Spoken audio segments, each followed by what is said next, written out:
ভারত ও যুক্তরাষ্ট্রের সম্পর্ক বর্তমানে বিশ্বের অন্যতম গুরুত্বপূর্ণ কৌশলগত সম্পর্ক হিসেবে বিবেচিত।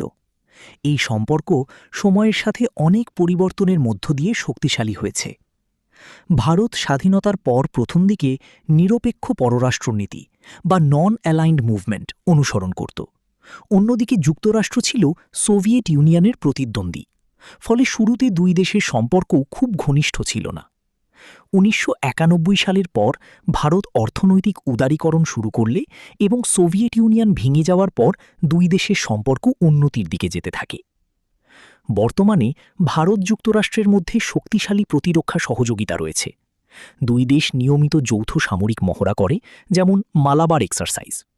যুক্তরাষ্ট্র ভারতকে উন্নত প্রযুক্তির অস্ত্র সরবরাহ করে। ইন্দো প্যাসিফিক অঞ্চলে চীনের প্রভাব মোকাবিলায় দুই দেশ একসাথে কাজ করছে। যুক্তরাষ্ট্র ভারতের অন্যতম বড় বাণিজ্য অংশীদার। আইটি, ফার্মাসিউটিক্যাল ও স্টার্টআপ খাতে দুই দেশের ঘনিষ্ঠ সহযোগিতা রয়েছে। ভারতীয় অনেক কোম্পানি যুক্তরাষ্ট্রে বিনিয়োগ করছে এবং বিপরীতটাও হচ্ছে। গুগল, মাইক্রোসফট সহ বড় বড় মার্কিন কোম্পানিতে অনেক ভারতীয় কাজ করছে।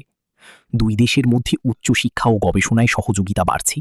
স্পেস প্রযুক্তিতেও নাসা ও ইসরো যৌথ কাজ হচ্ছে। দুই দেশ গণতান্ত্রিক মূল্যবোধে বিশ্বাসী। কোয়াড জোটে ভারত, যুক্তরাষ্ট্র, জাপান ও অস্ট্রেলিয়া একসাথে কাজ করছে। আন্তর্জাতিক ইস্যুতে অনেক সময় একই অবস্থান নেয়। সবকিছু ইতিবাচক হলেও কিছু সমস্যা রয়েছে। বাণিজ্যিক